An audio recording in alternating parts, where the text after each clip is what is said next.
Hello and welcome back to Super Mario Odyssey with me, Matthew Caddis, aka Poogie. So today we will begin the post game, and where better than in the Mushroom Kingdom? Yes, because we have finally stopped the wedding between Peach and Bowser, and indeed Mario is now relaxing in his home along with Cappy. Yep. Like with the Lumas in Super Mario Galaxy, Happy has come with him to the Mushroom Kingdom. Yes, I guess so. Ah. Well, you've been very helpful there, Cappy.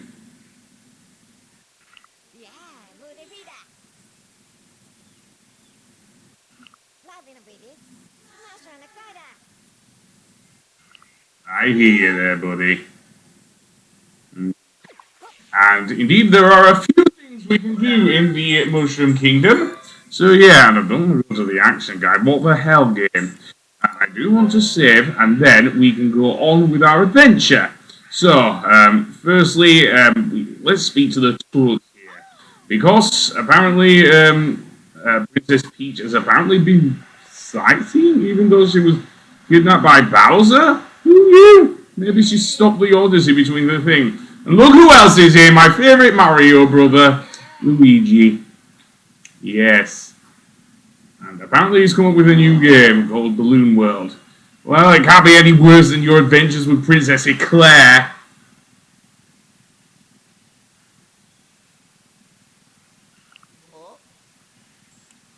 Well, let's give it a go.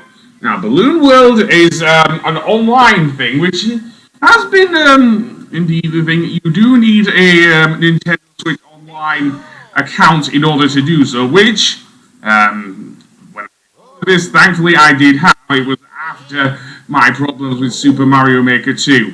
So basically what you have to do with Balloon World is actually hunt down a balloon in the space of 30 seconds.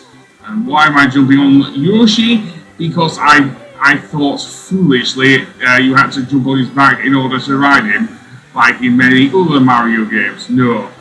And that's another thing. All of my progress in the post-game will be blind. Yes, this is pretty much in the post-game a blind playthrough. So yeah, and I messed it up royally there. So yeah, the meters in which you can find the balloon pretty much show you where it is. There's also a marker there, so yeah, you can also move the camera as well. So yeah, it's not hard to find the balloon in this one. I'm not going to do Balloon World regularly. As I say, it's a fun little mini game, I guess, and I'm going well away from it. It's a fun little mini game you can play, but not something I'll do regularly. But we found Luigi's balloon, so yeah. And with that done, we get 50 coins as a reward, and also 25 coins as well. So yeah, not that I need them, although I might well need them for the amount of things I am going to buy to find some of the power moons in game. So yeah. And that being said, yeah, there is a lot to do in the Mushroom Kingdom, as we will see. Another thing that you can do when you are online is try and place a balloon for other people to find and see if they can get it. So yeah, as I say, there are, like the other things shaped like a cat. And that's a little reference to Super Mario 3D World. So yeah, I want to place it there. That's fairly obvious, but never mind. So, anyway, that being said, I'm not going to do that now. Okay, so now I am going to look around the thing. The Toad Brigade has set up a Crazy Cat shop again, similar to the one back in the Forgotten Kingdom. And yes, we can buy power moons here, just like before. So let's go in then and actually, well, do that. Yes, because if we go over to the left-hand side and bite from there. Yeah, apparently it looks more like a power star. Again, yes, apparently the power moons in this one apparently are, well, pretty much shaped like power stars. Yeah, don't ask me how it works, but it does. So, the next thing I'm going to do is go for one of the multi-moons here in, dare I say, in the Mushroom Kingdom. And yes, there are multi-moons. And to get the multi-moons in the Mushroom Kingdom, what you have to do is face much harder versions of the bosses we have fought thus far in the game. Oh boy, are they tough. Seriously. I'm going to go to the most unique version, however, of one of the bosses, because this is the most changed version of the Mollusk Lanceur, who of course we fought back in the Seaside Kingdom. But this time, unlike with when we were fighting it in Blood Lane, we only have, as you can see, one platform we launched with the Gushen, and basically no ground below us after that. Seriously. And so how do we beat the Mollusk Lancer without using our ground pound? Well, we could try that, but it would be very, very tough indeed, because what would happen is that the Mollusk Lancer would lock us off. Another thing of note, and that's after we get rid of the things, so yeah. So basically what we have to do with the Gushen is actually use its water to actually damage the Mollusk Lancer that way on his gigantic noggin. So yeah, that's how you do it. And yeah, this is what I mean by the most changeable, because of course when I was doing it in the Seaside Kingdom, I was pretty much ground pounding it to death.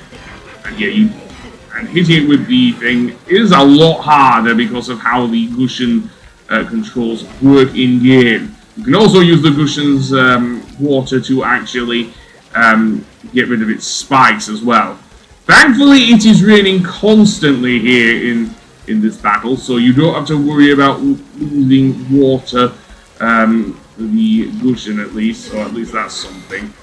So yeah, but hitting the Mollusk Lancer, yeah, that's going to be very, very hard indeed because of that. Because of the fact we can't ground pound it automatically without falling off. Again, I could well have drawn it over to that little ledge and tried ground pounding it there, but that in itself is very risky, and I'm not always a gamer who likes taking too many risks if I can help it.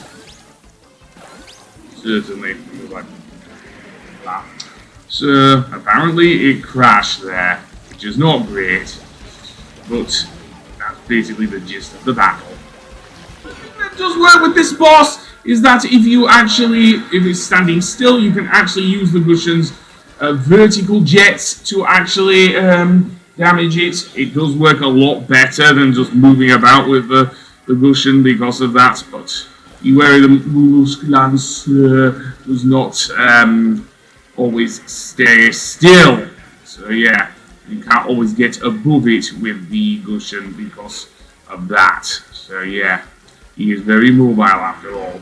If you do manage to get him to stop in place and he's directly above you, definitely try using the vertical jets rather than the horizontal jets, because that does seem to work a lot better here. The more hits he takes, the more spikes you launch, and the more you spin as well. So you want to be careful of that when doing that as well. So yeah, but with one final hit, the Mollusk Lancer is pretty much down, and his head literally explodes. And indeed, we can now get the multi-moon, yes. And I am going to cover the other boss fights when I do them later. It's just that when I attempted them, well, I didn't do so well. So that's why I am trying to lose Lancer first, because that was the first boss battle I actually did right. So, with that said, now we've got our first multi-moon, I am going to go over to Peach's Castle. And yes, that entrance there is actually the entrance to where you fight Nucleotech again, the boss of the, of course, Sand Kingdom. So let's speak to this toad, and what say you? Apparently Princess Peach has gone missing again. It wasn't Bowser again, was it? Well, no! She's actually gone on an adventure herself. Well, why not? You can't always be the damsel in distress all of the time. Just ask Daphne Blake from Scooby-Doo. Anyway, that being said, let's go in here and, well, let's go here and find Toadette. Yes, because Toadette, believe it or not, can actually give you power moons herself for the progress you have made in game. So yeah, seems that Toadette has also been promoted, which is good for her because I did like playing her in Mario Kart Double Dash. So yeah, so she'll give us a load of various power moons. So yeah, so the better you do in game, the more power moons you get. The problem with Toadette here is that you have to speak to her every single time to get each one, which is not great at all. Another thing of note, now we can actually find which power moons we are missing in each world. So yeah, that will come in very handy for getting them. As I say, especially for the extra ones we will get during the game. So yeah, if you wanted to know what I was doing there, I was actually looking at the ceiling to see if it would transport me to the hidden world like in Super Mario 64. Another thing of note, what I'm going to do now is, well, go down here because you can actually drain the water just like in Super Mario 64. But unlike in Super Mario 64, we don't need to pound down some pegs in order to do it. And Mario swims a lot better than he did on the N64. Seriously. So yeah. Although there's a bet, we will need to drain the water level for that. Also, there's some mysterious fruit hanging about here. And that will become interesting a little later for another character we will be controlling. It was one I tried to jump on a little earlier, if you know what I mean. So let's pull out this peg. There we go, and the water level will go down. However, we can't go in that pipe there until we get a certain character. And indeed, it is probably another of my favourite Nintendo characters. So, let's go over here and jump out. And, what is this, a scarecrow? Well, yes, if you fling Cappy onto the scarecrow, we can gain access to the upper level of Peach's castle. And would you know it, just like in Super Mario 64, look who else is up here. Yep, it's Yoshi. And indeed, we can actually get Yoshi out of his thing there. I will go over Yoshi in a moment, but firstly, I want to go up to the top of this flagpole before it disappears. And over here, up here, we actually have a, believe it or not, a power moon. Or a power star, if you wish. I do somewhat prefer power star, to be honest, because of their shape. Even though in-game it is a power moon. So, now let's indeed bring in Yoshi. And we can indeed control Yoshi by flinging Cappy on him. Very different to, dare I say, getting on Yoshi's back and riding him like in Super Mario Galaxy. I'm saying Super Mario Galaxy 2, should I say, because that was a 3D game. Indeed, you can see that power moon there. And, yeah, Yoshi can flutter jump, he can use his tongue, and indeed, we will see a brand new usage for Yoshi's tongue in-game when we do that. So, yeah. Unfortunately, to get up there, we can't transform into Yoshi without, well, messing up. So, yeah. Although we can get a few coins here at least. So I will get them. And then, let's hit our heads. Yay! Let's go back down. And, do I want the platform to reappear? Maybe. But maybe not, I don't know. And yes, I'm messing about here. So, let's get out of the way and, well, I'm not sure. No, that's no good.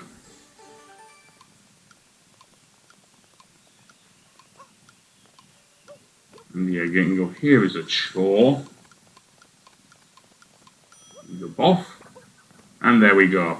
To actually get the moon, we actually have to backflip up the thing. But, as I say, this is a blind playthrough, so at the time of recording, I did not know that.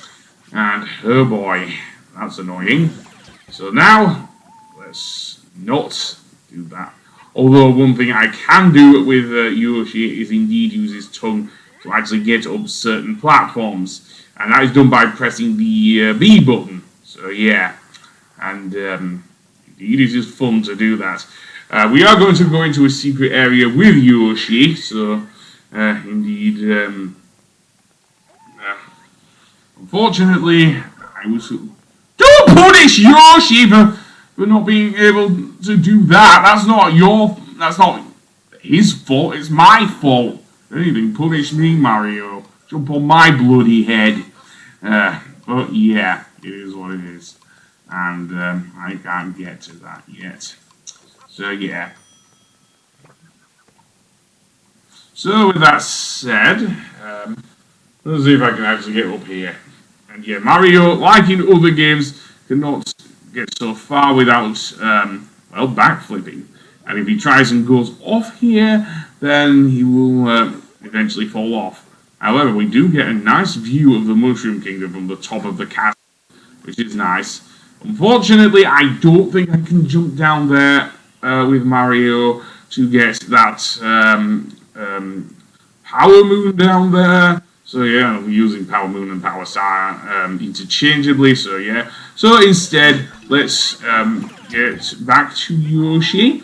And instead of going down that way, we can actually flutter jump over. And yes, don't put Yoshi in the water. He will not survive in deep water. Now, Yoshi can actually eat that weird fruit we saw.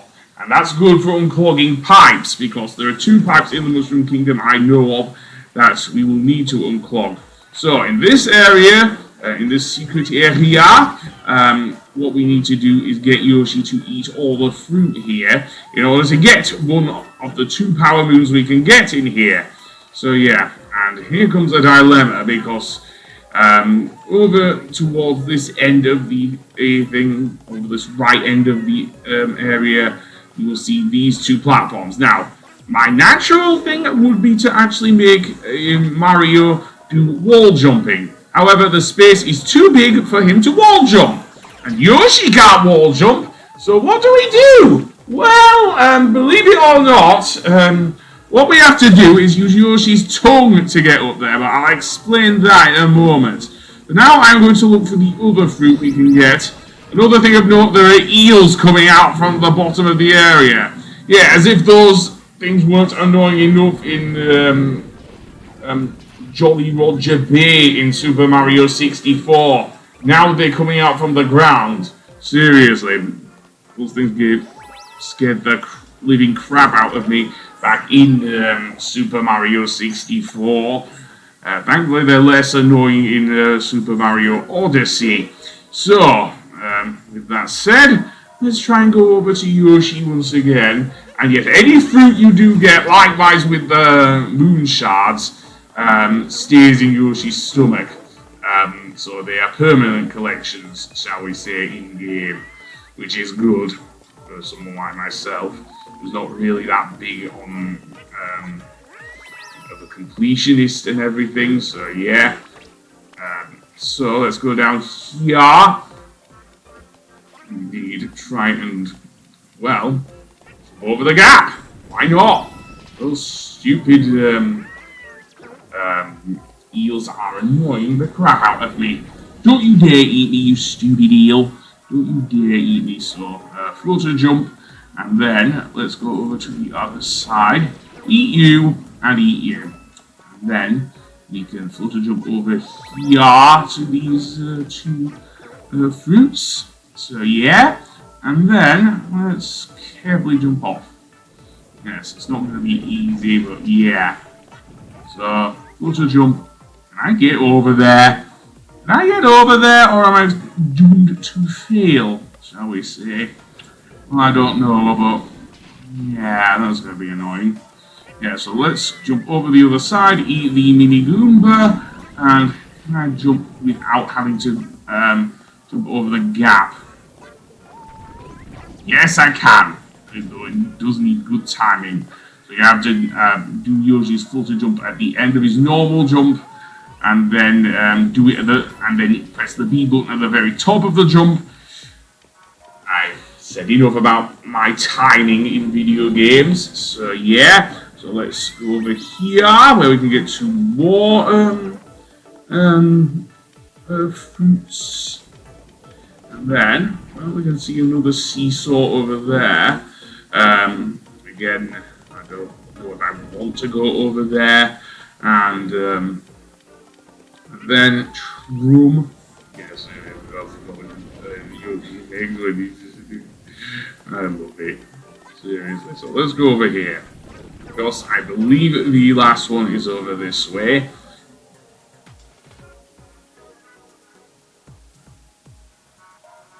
And yeah, that is a huge gap, man. A huge gap. That's not good for me. No, it's not. So, go to jump, and then over. Then let's not mess up, please. Thank you. And then, to actually get up here, what we need to do is use Yoshi's tongue. So, Mario can't jump. I don't think Yoshi, so indeed, well, except by using his tongue. So, basically, jump and then use the tongue by using the Y button. So, yeah. This is very clever. I did not think to do this initially. I thought to use Yoshi's flutter jump, and then the last two fruits are over this side. So yeah, very fun indeed. Yeah, and we will need that. We will need Yoshi's sticky tongue in order to get up the dare I say, last of the platforms in the top of Peach's castle to get that power moon. So yeah, so let's go up here, and our belly is full. So now we will get our power moon. Yay! And I can't get Yoshi's feast in the sea of clouds. So yeah, so the other power moon is a little easier to get than eating those fruits with Yoshi. So where we need to go is actually back to the beginning of the area and actually go off to the left or right of this part, depending on where we're facing. And there is actually a walkway below the clouds, which will lead us to the power moon. So yeah. And what's down here as well? Well, the area in which we will find the power moon is actually just over here. So yes, a fairly easy power moon so long as you know how to use Cappy. So on the next episode, we will be doing more fun in the Mushroom Kingdom. So I will see you then. Goodbye!